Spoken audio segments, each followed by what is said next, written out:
قول نمبر 114، خوشگمانی و بدگمانی. بسم الله الرحمن الرحیم.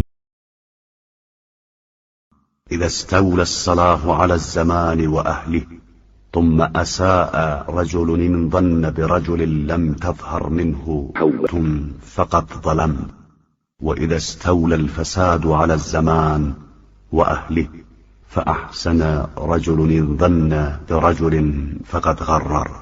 جب زمانہ اور اہل زمانہ پر نیکیوں کا غلبہ ہو اور کوئی شخص کسی شخص سے کوئی برائی دیکھے بغیر بدزنی پیدا کرے تو اس نے اس شخص پر ظلم کیا ہے، اور جب زمانہ اور اہل زمانہ پر فساد کا غلبہ ہو اور کوئی شخص کسی سے حسن ظن قائم کر لے تو گویا اس نے اپنے ہی کو دھوکہ دیا ہے۔